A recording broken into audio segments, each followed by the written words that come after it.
ప్రభునామ మీ అందరికి శుభం. ప్రియ సహోదరి సోదరులారా, పరిశుద్ధ గ్రంథంలో చూసినట్లయితే యోహాను సువార్త 11వ అధ్యాయము 32వ వచనం నుండి 44వ వచనం వరకు మనం చదివినట్లయితే, అంతటా మరియా యేసు ఉన్న చోటికి వచ్చి ఆయనను చూచి ఆయన పాదాల మీద పడి, ప్రభువా, నీవిక్కడ ఉండిన ఎడల నా సహోదరుడు చావకుండుననెను. ఆమె ఏడ్చుటయు ఆమెతో కూడా వచ్చిన యూదులు ఏడ్చుటయు యేసు చూచి కలవరపడి ఆత్మలో మూలుగుచు అతని ఎక్కడ నుంచితిరని అడుగగా, వారు ప్రభువా వచ్చి చూడమని ఆయనతో చెప్పిరి. యేసు కన్నీళ్లు విడిచెను. కాబట్టి యూదులు అతన్ని ఎలాగూ ప్రేమించినో చూడుడని చెప్పుకొనిది. వారిలో కొందరు ఆ గుడ్డివాని కన్నులు తెరిచిన ఈయన అతనిని చావకుండా చేయలేడా అని చెప్పిరి. యేసు మరలా తనలో మూలుగుచు సమాధి యొద్దకు వచ్చెను. అది ఒక గుహ, దాని మీద ఒక రాయి పెట్టి ఉండెను. యేసు రాయి తీసివేయుడని చెప్పగా, చనిపోయిన వాని సహోదరుడైన మార్త, ప్రభువా, అతని చనిపోయిన 4 దినములైనది గనుక ఇప్పటికి వాసన కొట్టినని ఆయనతో చెప్పెను. అందుకు యేసు, నీవు నమ్మిన ఎడల దేవుని మహిమ చూతు అని నేను నీతో చెప్పలేదా అని ఆమెతో అనెను. అంతటా వారు ఆ రాయి తీసివేసిరి. యేసు కన్నులు పైకెత్తి, తండ్రి, నీవు నా మనవి వినినందున నీకు కృతజ్ఞతాస్తుతులు చెల్లించుచున్నాను. నీవు ఎల్లప్పుడూ నా మనవినిచున్నావని నేను ఎరుగుదును. గాని నీవు నన్ను పంపితివని చుట్టూ నిలిచి ఉన్న ఈ జనసమూహము నమ్మునట్టు వారి నిమిత్తమై ఈ మాట చెప్పితినెను. ఆయన అలాగు చెప్పి లాజరు బయటికి రమ్మని బిగ్గరగా చెప్పగా, చనిపోయిన వాడు కాళ్ళు చేతులు ప్రేత వస్త్రములతో కట్టవలిన వాడై వెలుపలకు వచ్చెను. అతని ముఖమునకు రుమాలు కట్టియుండెను. అంతటా యేసు, మీరు అతని కట్లు విప్పిపోనీయుడని వారితో చెప్పెను. హల్లెలూయా. ప్రియ సహోదరి సోదర, మార్త మరియా తన సహోదరునైన లాజరు మరణించినందుకు ఎంతగానో బాధపడుతూ ఉన్నారు. ఎంతగానో తల్లడిల్లుతున్నారు. ఎంతగానో వాళ్ళ సహోదరుడు మరణించినందుకు ఎంతగానో వారు కృంగిపోయి ఉన్నారు. యేసుక్రీస్తు ప్రభువారు ఉన్న చోటికి మరియ వెళ్ళి చెప్తుంది యేసు ప్రభువారు, అయ్యా, నువ్వు ఇక్కడ ఉన్నట్లయితే నాకు సహోదరుడు మరణించకుండా ఉండేవాడు అని. ఆమె ఏడ్చుటయు ఆమెతో వచ్చిన యూదులు ఏడ్చుటయు యేసుక్రీస్తు ప్రభువారు చూసి ఆయన కూడా కన్నీళ్ళు విడిచాడు. ఆయన కూడా ఆత్మలో మూలిగాడు. యేసుక్రీస్తు ప్రభువారు అడిగారు, ఎక్కడ పెట్టారు లాజర్ని అంటే, ఆ స్థలానికి యేసుక్రీస్తు ప్రభు వారిని వారు తీసుకొని వెళ్ళి వారు కలిగి ఉన్న బాధను మార్త మరియా అక్కడున్న యూదులు తెలియజేశారు. ఆ సమాధి దగ్గర ఆ రాయిని తొలగించండి అని యేసుక్రీస్తు ప్రభు వారు తెలియజేసినప్పుడు ఇక్కడ మార్త అంటుందండి, నా సహోదరుడు మరణించి 4 దినములైంది. అది ఆ రాయి కనుక తీసినట్లయితే అక్కడ శవం వాసన కొడుతుందని యేసుక్రీస్తు ప్రభు వారికి తెలియజేసింది. యేసుక్రీస్తు ప్రభువారు ఆమెతో ఒక మాట అన్నారు. అందుకు యేసు, నీవు నమ్మిన ఎడల దేవుని మహిమ చూతు అని యేసుక్రీస్తు ప్రభువారు తెలియజేశారు. యేసుక్రీస్తు ప్రభువారు అంటున్నారు మార్తతో, నీవు నమ్మిన ఎడల దేవుని మహిమ చూతు అని. మార్తలాగే అనేక మంది ఉంటారు. మనలో కూడా మార్త లాంటి అనేక మంది ఉన్నారు. దేవుడు వారి జీవితంలో చేసే అద్భుత ఆశ్చర్యకారాలు చూస్తారు. యేసుక్రీస్తు ప్రభువారు చేసే అద్భుతాలు అనేకమని చూసింది, కానీ మార్త అక్కడ మాత్రం అవిశ్వాసాన్ని కనపరిచింది. మార్త, 4 రోజులైందయ్యా నా సహోదరుడు చనిపోయి, మీరు ఈ రాయి తీసివేస్తే అతను శవం వాసన వస్తుంది అని తెలియజేసింది. యేసుక్రీస్తు ప్రభువారు ఒక మాట అన్నారు, నీవు నమ్మిన ఎడల దేవుని మహిమ చూపు. దేవుడు ఈరోజు ఈ వాక్యం ద్వారా మనతో మాట్లాడుతున్నాడు. మీరు నమ్మినట్లయితే మీరు జీవితంలో దేవుని మహిమ చూసేవారుగా ఉంటారు. కన్నీటితో మరియా యూదులు మొరపెట్టారండి దేవునికి. కానీ దేవుని మహిమను వాళ్ళు చూడాలి అంటే వాళ్ళు ఏం చేయాలండి? నమ్మాలి. మనం కన్నీటితో ప్రార్థన చేసేవారుగా ఉంటాం, కానీ దేవుడు ఆ కార్యం చేస్తాడు అని నమ్మేవారుగా ఉండరు. దేవుడు వాక్యం ద్వారా మనతోనే మాట్లాడుతున్నాడు. మీరు నమ్మినట్లయితే దేవుని మహిమను మీరు చూస్తారు. ప్రియ సహోదరి సోదరులారా, నమ్ముచున్నారా? మీ అనారోగ్యాన్ని దేవుడు స్వస్థపరుస్తాడని నమ్ముచున్నారా? మీ ఆర్థిక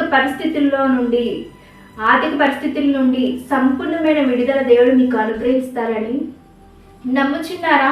మీ వివాహంలో దేవుడు అద్భుతాన్ని చేస్తాడని నమ్ముచున్నారా? మీ శత్రువులపై దేవుడు ఉన్నతమైన విజయాన్ని అనుగ్రహిస్తాడని నమ్ముచున్నారా?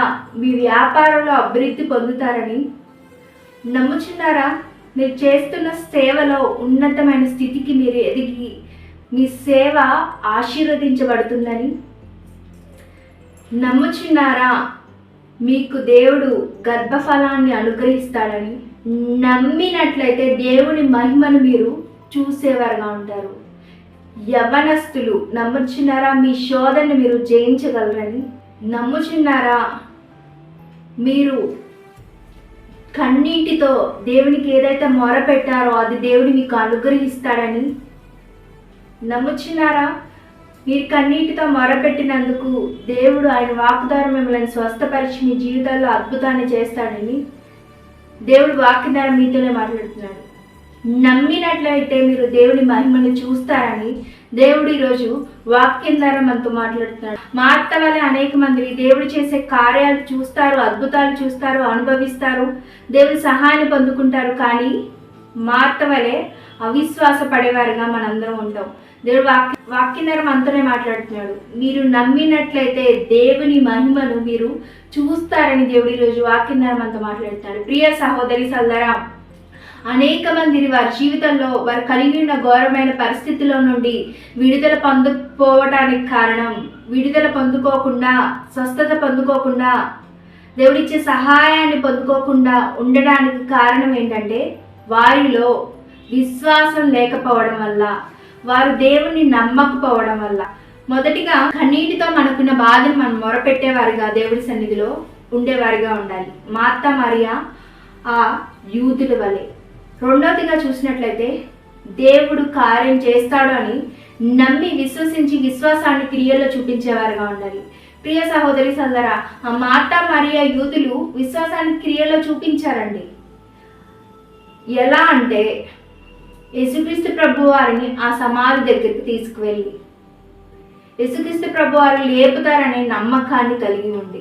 మనం కూడా చూసినట్లయితే దేవునికి మొరపెడతాం, కానీ దేవుడు చేస్తాడని విశ్వసించాం. విశ్వాసాన్ని మనం క్రియల్లో చూపించేవారుగా ఉన్నాం. ఆ రాయి తీసివేయమని చెప్పినప్పుడు అక్కడ ఉన్నవారు ఆ రాయి తీసివేశారు. యేసుక్రీస్తు ప్రభు వారు ఏమంటున్నారంటే, యేసుక్రీస్తు ప్రభు వారు కన్నులు పైకెత్తి, తండ్రి నీవు నా మనవి వినినందున నీకు కృతజ్ఞతాస్తుతులు చెల్లించుచున్నాను. ఎంత శ్రేష్టమైన, అద్భుతమైన, ఉన్నతమైన విశ్వాసం యేసుక్రీస్తు ప్రభు వారు కలిగి ఉన్నారండి. లాజరు లేపబడలేదండి, లాజరు బ్రతకలేదు. అప్పటికి లాజరు సమాధిలో నుండి బయటికి రాలేదు. కానీ యేసుక్రీస్తు ప్రభు వారు ఏమంటున్నారండి, తండ్రి నీవు నా మనవి వినినందున నీకు కృతజ్ఞతాస్తుతులు చెల్లించుచున్నాను. అంటే అక్కడ లాజరు లేపబడలేదు, స్వస్థత జరగలేదు, అద్భుతం జరగలేదు. కానీ ముందుగానే యేసుక్రీస్తు ప్రభు వారు కృతజ్ఞతాస్తుతులు చెల్లించారు. అంత గొప్ప విశ్వాసాన్ని మనం కూడా కలిగి ఉండాలి. మీరు వేటి కోసం అయితే కన్నీటి ప్రార్థనతో మొరపెడుతూ ఉపవాసం ఉండి వేడుకుంటున్నారో, దేవుడు అవి మీకు అనుగ్రహించక ముందే, దేవుడు ఆయన వాక్కు ద్వారా మిమ్మల్ని స్వస్థపరచక ముందే కృతజ్ఞతాస్తుతులు చెల్లించే అనుభవంలోకి మీరు వెళ్ళాలని యేసుక్రీస్తు ప్రభు వారి ద్వారా దేవుడు ఈరోజు మనతో మాట్లాడుతున్నాడు. ప్రియానికి స్వస్థత కలిగినట్లయితే, అద్భుతాలు జరిగినట్లయితే, సహాయాన్ని పొందుకున్నట్లయితే, ఉన్నతమైన స్థితిలో ఉన్నట్లయితే, సంతోషంగా ఉన్నట్లయితే, అన్నీ అనుకూలంగా ఉన్నట్లయితే మనము ఏం చేస్తామండి, కృతజ్ఞతాస్తుతులు చెల్లించేవారుగా ఉంటాం, దేవుని మహిమపరిచేవారుగా ఉంటాం, దేవుని సన్నిధినే కనిపెట్టుకొని దేవుని సన్నిధికి వెళ్ళేవారుగా ఉంటాం. కానీ ఇక్కడ యేసుక్రీస్తు ప్రభు వారు ఏం చెప్తున్నారంటే, మనం ఏ పరిస్థితిలో ఉన్నా కూడా దేవునివి వేటినైతే మనం అడుగుతున్నామో అవి ఖచ్చితంగా దేవుడు చేస్తాడని మనం విశ్వసించి విశ్వాసాన్ని క్రియల్లో చూపించి ముందుగానే కృతజ్ఞతాస్తుతులు చెల్లించినట్లయితే దేవుడు ఖచ్చితంగా అద్భుత ఆశ్చర్యకార్యాలు చేస్తాడు. ప్రియ సహోదరి సోదరా, ఒక తండ్రి తన కుమారుడు బయటికి వెళ్ళారంటండి. అనేకమైన ప్రసంగాలు వింటూ ఉంటాం. ఒక తండ్రి తన కుమారుడు బయటికి వెళ్ళారు.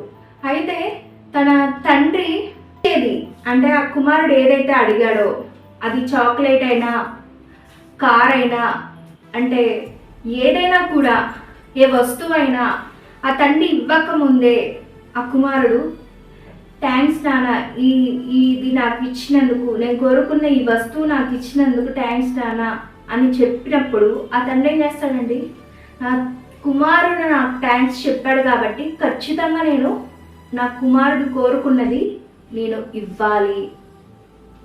ప్రియ సహోదరి సోదరా, సామాన్యమైన లోక సంబంధమైన తల్లిదండ్రులే మన పట్ల అంత ప్రేమను చూపిస్తే పరలోకమందున్న దేవుడు, నిత్యం మనల్ని ప్రేమించే దేవుడు, మనల్ని సంరక్షించే దేవుడు, నిత్యం ఒకేలాగా మన పట్ల ప్రేమను కనపరుస్తూ మనలను నడిపిస్తూ సహాయం చేస్తూ మనకు తోడుగా ఉండే దేవుడు ఇంకెంత ఉన్నతంగా మన జీవితంలో కార్యాలు చేస్తాడండి. కనుక మనము కృతజ్ఞత కలిగి ఉండాలి. దేవుడు మనకి ఇచ్చేదాన్ని బట్టి ప్రియ సహోదరి సోదరా, చాలా మందిని చూసినట్లయితే విశ్వాసుల్ని బాధ అనిపిస్తుంది. వారి జీవితంలో దేవుడు చేసిన అద్భుత ఆశ్చర్య కార్యాలను బట్టి, విడుదలను బట్టి, స్వస్థతను బట్టి వారు కృతజ్ఞతాస్తుతులు చెల్లించేవారుగా ఉండరండి. అందరూ అనుకుంటూ ఉంటారు, మేము దేవుడు మా జీవితంలో చేసే కార్యాలను బట్టే కృతజ్ఞతాస్తుతులు చెల్లించడానికి సమయం సరిపోవట్లేదండి, ఇక చేయబోయే కార్యాల గురించి మేము ఎలా కృతజ్ఞతాస్తుతులు చెల్లించగలము అని అంటూ ఉంటారు. దేవుడు వాక్యం మనతోనే మాట్లాడుతున్నాడు. మీరు దేవుడు చేస్తాడు అని మీరు కన్నీటితో ఉపవాసం ఉండి ప్రార్థన చేసింది దేవుడు ఖచ్చితంగా మీ జీవితంలో చేస్తాడని విశ్వసించినట్లయితే, విశ్వసించి మీరు ముందుగానే కృతజ్ఞతాస్తుతులు చెల్లించినట్లయితే దేవుడు మీ జీవితంలో ఉన్నతమైన కార్యాలు చేస్తాడు. యేసుక్రీస్తు ప్రభువారు గొప్పగా అంటున్నారండి, ఎల్లప్పుడూ నా మనవిని చిన్నామని నేను ఎరుగుదును. విశ్వాసులైన మన అందరము ఇంత యేసుక్రీస్తు ప్రభువారి ఎలా అయితే తండ్రి అయిన దేవుణ్ణి నీవు ఎల్లప్పుడు నా మనవిని చిన్నామని నేను ఎరుగుదునని చెప్పగలిగే అంత ఆత్మీయ స్థితిలోకి, పరిశుద్ధమైన జీవితంలోకి మనం కూడా నడిపించబడే వారిగా ఉండాలని దేవుడు వాక్యం ద్వారా మనతో మాట్లాడుతాడు. ఎల్లప్పుడూ నీవు నా మనవిని చిన్నామని నేను ఎరుగుదును అని యేసుక్రీస్తు ప్రభువారు పలికారండి. అంటే ప్రతి క్షణం, ప్రతి సమయంలో, ప్రతి పరిస్థితిలో యేసుక్రీస్తు ప్రభువారి ప్రార్థన తండ్రి అయిన దేవుడు వింటున్నాడని యేసుక్రీస్తు ప్రభువారు చెప్పగలిగారండి. మనం చెప్పగలమండి? ఇటువంటి మాట మనం చెప్పలేము. ఎందుకంటే యేసుక్రీస్తు ప్రభువారి వలె మనం పరిశుద్ధంగా జీవించలేకపోతున్నాం కాబట్టి.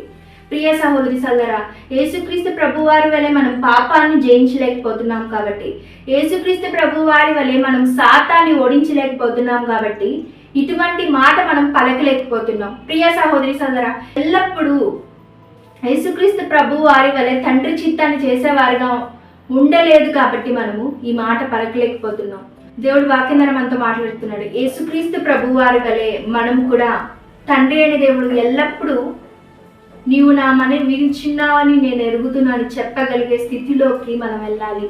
యేసుక్రీస్తు ప్రభువారి వలె పరిశుద్ధంగా జీవిస్తూ పాపాన్ని చేస్తూ సాతాన్ని ఓడిస్తే ఏ స్థితిలో అయినా తండ్రి చిత్తాన్ని చేసేవారిగా యేసుక్రీస్తు ప్రభువారి వలె ఎల్లప్పుడూ తండ్రి అయిన దేవుడు నా మనవిని చిన్నావని నేను ఎరుగుదును అని చెప్పే అంత గొప్ప విశ్వాసంలోకి మనం నడిపించబడాలని దేవుడి రోజు వాక్యం ద్వారా మనతో మాట్లాడుతున్నాడు. ప్రియ సహోదరి సోదరా, కృతజ్ఞతాస్తుతులు చెల్లించిన తర్వాత యేసుక్రీస్తు ప్రభువారు ఏమన్నారంటే, లాజరు బయటికి రమ్మని బిగ్గరగా పిలవగా చనిపోయిన లాజరు ప్రేత వస్త్రములతో బయటికి వచ్చాడు. ప్రియ సహోదరి సోదరా, యేసుక్రీస్తు ప్రభువారి మాట ద్వారా అక్కడ మరణించిన లాజరులో కూడా జీవం వచ్చింది.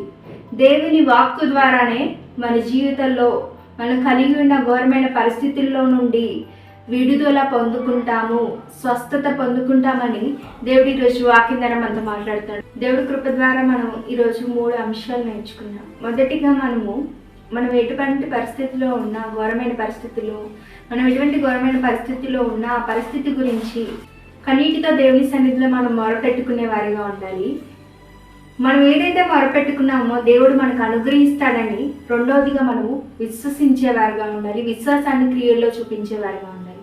ప్రియ సహోదరి సహోదరా, మూడవదిగా చూసినట్లయితే దేవుడు ఖచ్చితంగా మేము అడిగింది అనుగ్రహిస్తాడు, ఆయన వాక్కు ద్వారా మమ్మల్ని స్వస్థపరుస్తాడు అని స్వస్థత పొందుకోకముందే, నీ జీవితంలో అద్భుతం జరగకముందే కృతజ్ఞతాస్తుతులు చెల్లించేవారుగా ఉండాలని దేవుడు ఈరోజు వాక్యం ద్వారా మనతో మాట్లాడుతున్నాడు. ప్రియ సహోదరి సహోదరా, ప్రార్థనతో ఈ ఉపదేశాన్ని ముగించుకుందాం. పరిశుద్ధుడైన తండ్రి, వందనాలు, కృతజ్ఞతాస్తుతులు తండ్రి. నాయన ఈరోజు వాక్యం ద్వారా అనేక శ్రేష్టమైన, ఉన్నతమైన, అద్భుతమైన విషయాలు నాయన తండ్రి మాతో మాట్లాడినందుకు కృతజ్ఞతాస్తుతులు తండ్రి. నాయన అయ్యా, మేము కూడా నాయన తండ్రి మేము కలిగి ఉన్న ఘోరమైన పరిస్థితుల గురించి నాయన కన్నీటితో నీకు మొరపెట్టుకునే కృపను దయచేయండి తండ్రి. నాయన అయ్యా నాయన తండ్రి, అయ్యా మేము కూడా నాయన తండ్రి మా జీవితంలో నాయన వేటి గురించి అయితే అడుగుతున్నామో వాటి గురించి నాయన తండ్రి నమ్మి విశ్వసించి నాయన తండ్రి విశ్వాసాన్ని క్రియలో చూపించి నాయన తండ్రి అయ్యా నాయన తండ్రి నువ్వు అద్భుతం చేయకముందే నాయన తండ్రి స్వస్థత అనుగ్రహించకముందే నాయన కృతజ్ఞతాస్తుతులు చెల్లించేవారిగా నాయన తండ్రి యేసుక్రీస్తు ప్రభు వారి వలె నాయన తండ్రి అయ్యా పలికేవారిగా నాయన తండ్రి యేసుక్రీస్తు ప్రభు వారి వలె ఉండే కృపను దయచేయండి తండ్రి అయ్యా మేము కూడా యేసుక్రీస్తు ప్రభు వారి వలెనైనా తండ్రి నీవు మా మనవి విన్నందున నీకు కృతజ్ఞతాస్తుతులు చెల్లించుచున్నామా అని నేను తండ్రి గొప్పగా పలికే అంత గొప్ప విశ్వాసాన్ని నాయన, పరిశుద్ధమైన జీవితాన్ని పాపాన్ని జయించే కృపను నాయన తండ్రి నీ చిత్తాన్ని చేసే కృపను నాయన తండ్రి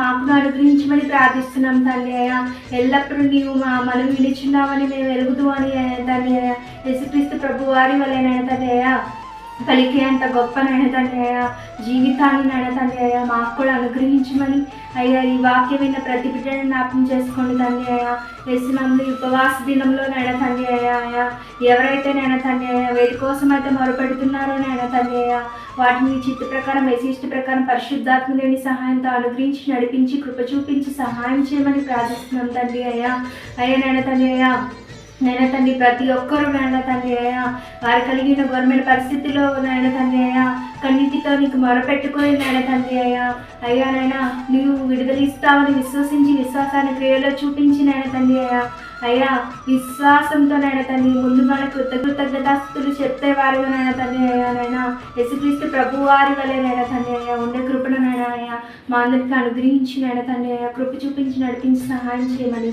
యేసునామములో నాయన తండ్రి చిన్ని ప్రాణ బంగారు పాదాలకి నాయన తండ్రి నీ కృప ద్వారా సమర్పిస్తూ అడిగి వేడుకొని పొందినాం తండ్రి. ఆమేన్. ప్రభునామ మీ అందరికీ షాలోమ్. ప్రియ సహోదరి